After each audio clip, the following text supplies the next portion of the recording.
இங்க சந்திரசேகரமே தனக்கு தெரிஞ்ச ஆபீசர்களை வச்சு எப்படியாவது ஜெயா வெளியில எடுத்துலாம்னு சொல்லி ட்ரை பண்றாரு. ஆனா அது நடக்காத மாதிரியே தூய்நாதனோட பையன் கைலாஷுமே இந்த விஷயத்த ரொம்பவே தெளிவா பிளான் பண்ணி அவங்க எல்லாருக்குமே ஃபுல் எக்ஸ்பிளனேஷன் கொடுத்துறாரு. அதனாலேயே அந்த ஹையர் ஆபீசருமே இங்க சந்திரசேகர்கிட்ட, இங்க பாருங்க சார், நீங்க இப்ப சட்டத்தை தான் போய் ஆகணும், வேற வழி கிடையாது. ஏன்னா அவருமே ப்ரொசீஜர் படி தான் பண்ணிக்கிட்டு இருக்காரு. அவர் உங்க மேல இருக்க பகையினால பண்ண மாதிரி எனக்கு தெரியல. ஏன்னா அவர் எல்லாமே ரொம்ப ப்ராப்பரா வச்சிருக்காரு அப்படின்ற மாதிரி இங்க சந்திரசேகருக்கு அவர் என்னதான் ட்ரை பண்ணாலும் இப்போதைக்கு பொண்ணு கிடைக்கிற வரைக்கும் ஜெயா வெளியில் வர முடியாது அப்படிங்கிற விஷயத்த சொல்லாமல் சொல்லிட்டு போயிடுறாங்க. இது கேட்ட சந்திரசேகர் ரொம்பவே வருத்தப்பட ஆரம்பிக்கிறாரு. அதே நேரத்தில் இன்னொரு பக்கம் சக்தியோட ஃப்ரெண்டையும் பிரீத்தியும் போய் தேட சொல்லி அனுப்புறாங்க. அதே நேரம் இன்னொரு பக்கம் இங்கே பொன்னியை இதுக்கு முன்னாடி கல்யாணம் பண்ணிக்க வேண்டியதாக இருந்த அந்த ஆளுமே இப்போ பொன்னியை கடத்தி கொண்டு போய் அவருக்கு தெரிஞ்ச ஒரு வீட்டில் வச்சுட்டு இந்த பக்கம் பொண்ணிக்கிட்ட, இங்கே பாரு பொன்னி, இனிமேல் நீ இல்லாமல் நான் அவஸ்தைப்படையே மாட்டேன். ஏன்னா இனிமேல் என் லைஃப் லாங் நீ என் கூட இருக்க போற. ஏன்னா நான் உன்னை ரொம்ப லவ் பண்ணுறேன் அப்படின்ற மாதிரி இந்த பக்கம் பொண்ணுக்கிட்ட ரொம்பவே தப்பா பேச ஆரம்பிக்கிறாங்க.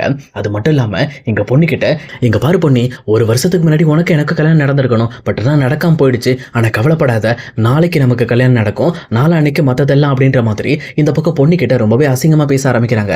ஆனால் பொண்ணியால் பேச முடியாத அளவுக்கு அவங்கள கட்டி போட்டு வாயிலேயுமே பேண்டேஜ் போட்டு இந்த பக்கம் ரொம்பவே டார்ச்சர் பண்ணிக்கிட்டு இருக்காங்க. இதை கேட்குற பொண்ணியுமே வேற வழி இல்லாமல் என்ன பண்ணுறது, எப்படி இங்கிருந்து தப்பிக்கிறதுன்னு தெரியாமல் ரொம்பவே திணற ஆரம்பிக்கிறாங்க. அதே நேரம் இன்னொரு பக்கம் இந்த பக்கம் சக்தியுமே பொண்ணியை தேடி தெருவா சுத்த ஆரம்பிக்கிறாங்க.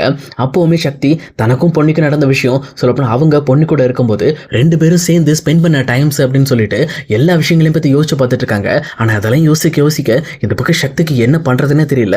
அவரும் கண்ணில் இருந்து கண்ணீராக வர ஆரம்பிக்குது. எப்படியாவது பொண்ணியை கண்டுபிடிச்சாக்கணும், பொண்ணு இல்லாமல் நம்மளோட லைஃப் எப்படி இருக்க போதே தெரியல அப்படின்ற மாதிரி ரொம்பவே வருத்தத்தோடு தேட ஆரம்பிக்கிறாங்க. அதே நேரத்தில் இன்னொரு பக்கம் பிரீத்தியும் இங்கே சக்தியோட ஃப்ரெண்டுமே தெருவா தேட ஆரம்பிக்கிறாங்க. அவங்களும் எவ்வளவோ தேடி பார்த்தோம், இந்த பக்கம் பொண்ணி சம்மந்தப்பட்ட விஷயம் எதுவுமே எந்த ஒரு க்ளூவுமே இவங்களுக்கு கிடைக்க மாட்டேங்குது. அவங்களும் வருத்தத்தோட என்ன பண்ணுறதுன்னு தெரியாமல் பயங்கரமாக ஃபீல் பண்ண ஆரம்பிக்கிறாங்க. அதே நேரத்தில் இன்னொரு பக்கம் இங்கே ஆகாஷுமே வீட்டுக்கு போயிட்டு டைரெக்டாக இங்கே தூய்நாதன்ட்ட, அப்பா இங்கே பாருப்பா, நம்ம நினச்சதெல்லாம் நடக்க போகுதுப்பா. இந்த மாதிரி ஜெயலட்சுமி கண்டிப்பாக கடைசி வரைக்கும் ஜெயிலில் உட்காந்து கழித்துங்க போகிறா. எப்படியாவது அந்த பொண்ணியை மட்டும் கண்டுபிடிக்கணும்ப்பா. அவளை கண்டுபிடிச்சிட்டா எல்லாமே சரியாயிடும் அப்படின்ற மாதிரி இந்த பக்கம் ஆகாஷுமே பேசிக்கிட்டு இருக்காங்க. அதே நேரத்தில் இங்கே பொண்ணு எங்கே இருக்கா அப்படிங்கிற விஷயத்த நான் கொஞ்சமாக கண்டுபிடிக்க ஆரம்பிச்சிட்டேன். ஏன்னா அவளோட சொந்த ஊர் பக்கத்தில் தான் அவள் தங்கி இருக்கா அப்படின்ற மாதிரி எனக்கு ஒரு இன்ஃபர்மேஷன் வந்திருக்கு. அதனால என்னோட ஆட்களை அங்கே அமைச்சிருக்கேன். எப்படியாவது அவங்க பொண்ணியை கண்டுபிடிச்சி கண்டிப்பாக என்கிட்ட கூட்டிகிட்டு வந்துடுவாங்க அப்படின்ற மாதிரி சொல்லிட்டு இருக்காங்க. ஆனால் அதே நேரம் தூய்நாதனும் ரொம்பவுமே கோபத்தோட, பொண்ணியை விடக்கூடாது, பொண்ணியை கண்டிப்பாக கஷ்டப்படுத்தியே ஆகணும், ஏன்னா அவளால் தான் இப்படிப்பட்ட ஒரு நிலைமை எனக்கு வந்துச்சு அப்படின்ற மாதிரி இங்கே கைலாஷ் கிட்ட ரியாக்ஷன் மூலமாக சொல்லிக்கிட்டு இருக்காங்க. ஆனால் கைலாஷுமே, நீ கவலைப்படாதப்பா, கண்டிப்பாக உன்னோட கஷ்டம் என்ன அப்படிங்கிறது எனக்கு புரியுது. கண்டிப்பாக அந்த பொண்ணியை நான் சும்மா விட மாட்டேன். அவளை கண்டுபிடிச்சி அவளை கொன்று அதுக்கப்புறம் தான் இந்த ஜெயாவை இந்த ஜெயிலுக்குள்ளே வச்சு நான் குடும்பப்படுத்த போகிறேன் அப்படின்ற மாதிரியும் இந்த பக்கம் கைலாஷ் ரொம்பவே வெறித்தனமாக பேசிக்கிட்டு இருக்காரு. அதாவது அவர் பொண்ணியை வாழ விடக்கூடாது, கண்டிப்பாக பொண்ணியை கொல்லணும் அப்படிங்கிறதுல ரொம்பவே தெளிவாக இருக்காங்க. அதுக்கேற்ற மாதிரி கைலாஷோட ஆளுங்க எல்லாருமே இந்த பக்கம் எப்பவும் போல பொண்ணி தங்கியிருந்த அதே ஊருக்கு போயிடுறாங்க. அங்கே போய் இந்த பக்கம் பொண்ணியை பற்றி விசாரிக்க ஆரம்பிக்கிறாங்க. அப்போ அதே ஊரில் பொண்ணியை தேடிட்டு இருந்த ஒரு ரெண்டு பேருமே இந்த பக்கம் பொண்ணியை பற்றி இவங்க தேட ஆரம்பிச்ச உடனே, சரி வேறு வழி இல்லை, அந்த பொண்ணை நம்ம கண்டுபிடிச்சு கொடுக்கலாலும் பரவாயில்ல, ஏன்னா நமக்கு சன்மானம் இல்லைனாலும் அட்லீஸ்ட் அந்த குடும்பத்துக்காவது நல்லது நடக்கட்டும் அப்படின்ற மாதிரி இங்கே பொண்ணியை தேடி வந்துட்டு இருக்க அந்த அடியாளுங்க கிட்ட போயிட்டு, இங்கே நீங்கள் பொண்ணியை தானே தேடுறீங்க, அந்த பொண்ணை நாங்கள் நேற்று பார்த்தோம், அப்போ ஒரு ஆள் இந்த பக்கம் அந்த பொண்ணியை காரில் கூட்டிகிட்டு போனாங்க அப்படின்ற மாதிரி அந்த விஷயத்தை பற்றி பேச ஆரம்பிக்கிறாங்க. உடனே அந்த அடியாட்களுமே அந்த விஷயத்தை எல்லாத்தையுமே கிளியராக கேட்டுக்கிட்டு கைலாஷ்க்கு கால் பண்ணி அந்த விஷயத்தை இன்ஃபார்ம் பண்ணுறாங்க. இதை கேட்ட கைலாஷுமே, அப்படியா, எனக்கு அந்த காரோட நம்பர் மட்டும் இருந்தால் போதும், அங்கே பக்கத்தில் இருக்க சிசிடிவி ஃபுட்டேஜ் மூலமாக அந்த நம்பரை மட்டும் எனக்கு அனுப்பிவிடு, அந்த கார் யாருக்கு சொந்தம், யார் பொண்ணியை தூக்கிக்கா அப்படிங்கிற விஷயம் நமக்கு தெரிஞ்சிடும் அப்படின்ற மாதிரி இந்த பக்கம் கைலாஷுமே பொண்ணியை கண்டுபிடிக்கிறதுக்காக தன்னோட பதவியை யூஸ் பண்ணிக்கிட்டு இருக்காரு. அதுக்கேற்ற மாதிரி அந்த கார் நம்பரும் கிடைச்சிருது. அந்த கார் நம்பரை போட்டு செக் பண்ணி பார்த்தோன்னு தான் தெரியுது கரெக்டாக பொண்ணியை கடத்திருக்குது இதுக்கு முன்னாடி பொண்ணியை கல்யாணம் பண்ணணும்னு நினச்ச அந்த ஒரு நபர் தான் சொல்லிட்டு, அதுக்கப்புறம் அவர் எப்படியாவது பிடிச்சாக்கணுங்கிறதுக்காக கைலாஷுமே டேரெக்டாக கிளம்பி இந்த பக்கம் அந்த ஊருக்கே வந்துடுறாங்க. வந்தது மட்டும் இல்லாமல் அந்த ஆள் வீடு எங்கே இருக்குது, அந்த ஆளுக்கு உண்டான சொத்துக்கள்லாம் எங்கே இருக்குது அப்படின்னு சொல்லி தெரிஞ்சுக்கிட்டு டேரெக்டாக ஒவ்வொரு இடத்துக்கும் இந்த பக்கம் கைலாஷ் தன்னோட ஆட்களை கூட்டிட்டு மப்டியில் சுத்த ஆரம்பிக்கிறாரு. அப்போ தான் கரெக்டாக பொண்ணியை மறுபடியுமே கல்யாணம் பண்ணணும் அப்படின்னு சொல்லிட்டு அந்த ஆள் ஒரு கேவலமான வேலை பண்ணிக்கிட்டு இருக்காரு. சொல்லப்போனால் தனக்கு தெரிஞ்ச ரெண்டு ஃப்ரெண்ட்ஸை கூட்டிகிட்டு வந்து இந்த பக்கம் பொண்ணியை வலுக்கட்டாயமாக பிடிக்க வச்சு அவங்க கழுத்தில் இருக்கிற தாலி எடுத்துட்டு மறுபடியும் இவர் தாலி கட்டிடலான்னு சொல்லிட்டு ஒரு பிளானோட எல்லாத்தையுமே பிளான் பண்ணிக்கிட்டு இருக்காரு. ஆனால் அதே நேரம் இந்த பக்கம் அவர் அந்த தாலியை அறுக்கலான்னு சொல்லிட்டு இந்த பக்கம் பொண்ணு கிட்ட போகிறாங்க. ஆனால் போகிறதுக்கு முன்னாடி, எங்கள் பாரு பொண்ணி, இதுக்கு முன்னாடி இந்த தாலியை சக்தின்ற ஒரு பையன் கட்டியிருக்கான், சொல்லப்போனால் அதில் எந்த ஒரு யூஸும் கிடையாது, இதுக்கு மேல அந்த தாலி உனக்கு தேவைப்படாது, அதை நான் எடுத்து போட்டுறேன், இதுக்கப்புறம் நான் உனக்கு தாலி கட்டிடுறேன், இனிமேல் நான் தான் உன்னோட புருஷன் அப்படின்ற மாதிரி சொல்லிட்டு பயங்கரமா வில்லத்தனமா சிரிச்சுட்டு இந்த பக்கம் பொன்னியோட தாலியை கட் பண்ணலாம்னு சொல்லி போறாங்க. ஆனா அதே நேரத்துல யாருமே எதிர்பார்க்காத மாதிரி இங்க கைலாஷ்மே தன்னோட அடியாட்களோட இந்த பக்கம் வந்து அந்த கதவை உடச்சுக்கிட்டு உள்ள வராரு. இதை பார்த்தோன்னே இந்த பக்கம் பொன்னியை கடத்தி வச்சிருக்கிறவரும் ரொம்பவே பயப்பட ஆரம்பிக்கிறாங்க. ஆனா கைலாஷ்மே எதை பத்தியுமே யோசிக்காம இந்த பக்கம் டைரக்டா பொன்னிக்கிட்ட வராங்க.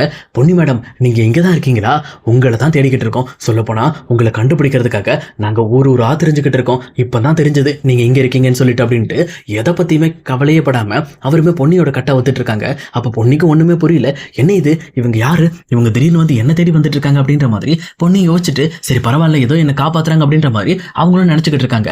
ஆனா அதே நேரத்துல இங்க பொன்னியை கடத்தின அந்த நபருமே இங்க கைலாஷ் கிட்ட யார் ராணி, நீ இதுக்கிட்ட கதை உடைச்சிட்டு உள்ள வந்த, அது மட்டும் இல்லாம பொன்னி இங்கிருந்து கூட்டிட்டு போறதுக்கு உனக்கு யாரும் அனுமதி கொடுத்தது அப்படின்ற மாதிரி ரொம்பவுமே கோவப்பட்டு இங்க கைலாஷோட டைரக்டா ஷோல்டர்லயே கை வைக்கிறாங்க. அப்ப கைலாஷுமே ரொம்ப கோவப்பட்டு இந்த பக்கம் வந்து பொன்னியை கல்யாணம் பண்ணிக்கணும்னு சொல்லிட்டு இருந்தவரை சும்மா போட்டு வெளுன்னு வெளுக்க ஆரம்பிக்கிறாங்க. அப்பதான் பொன்னிக்கு ரொம்பவே பயமா இருக்கு. சொல்லப்போனா இதுக்கு முன்னாடி இருந்தவங்களை விட இப்ப வந்திருக்க கைலாஷோட ஆட்களும் ரொம்பவே மோசமானவங்க அப்படிங்கறத புரிஞ்சுக்கிறாங்க.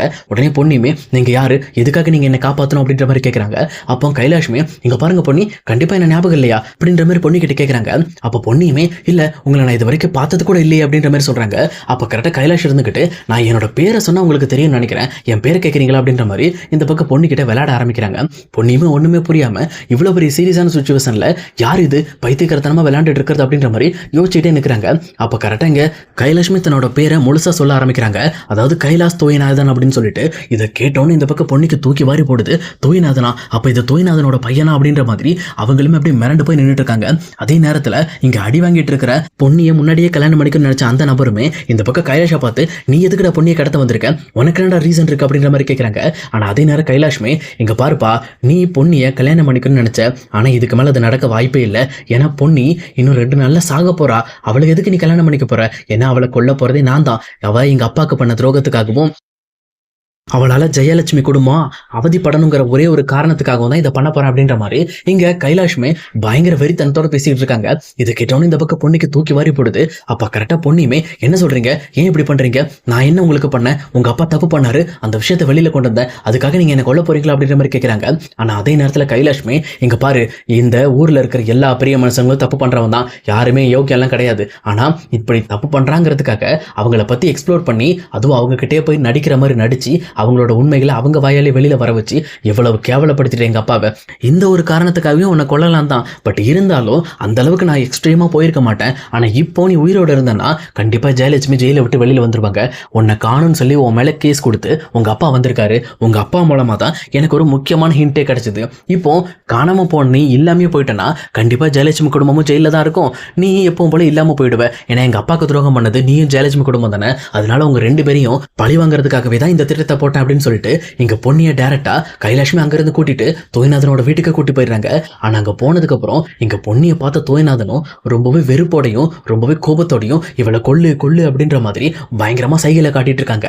ஆனா இதை பார்த்துட்டு இருக்க கைலாஷ்மே கவலைப்படாதீங்கப்பா, உங்களோட ஆசையை நிறைவேற்றுற மாதிரி கண்டிப்பா இந்த பொண்ணை உங்க கண்ணு முன்னாடி தான் கொல்லுவேன் அப்படின்ற மாதிரி எங்க அவருமே அக்யூரேட்டா பேசிக்கிட்டு இருக்காரு. ஆனா இதெல்லாம் கேட்டுட்டு இருக்க பொண்ணுக்கு என்ன பண்றதுனே தெரியல. அதே நேரம் இன்னொரு பக்கம் இங்க பொன்னியை கடத்தி கல்யாணம் பண்ணணும்னு நினைச்ச அந்த நபருமே டைரக்டா இந்த விஷயத்தை பத்தி நம்ம எப்படியாவது இங்க சக்தி குடும்பத்துல சொல்லி ஆகணும். ஏன்னா இல்லைன்னா இங்க பொன்னியை காப்பாற்ற முடியாது. பொன்னி நமக்கு கிடைக்கலாம்னு பரவாயில்ல, ஆனா அவளோட உயிர் காப்பாத்தி ஆகணும் அப்படின்ற மாதிரி அந்த விஷயத்த ரொம்பவே கேரிங்கா எடுத்துக்கிட்டு அவருமே டைரக்டா இங்க சக்தியை பார்க்கறதுக்காக மறுபடியும் சக்தியோட ஊரை தேடி போயிட்டு இருக்காங்க.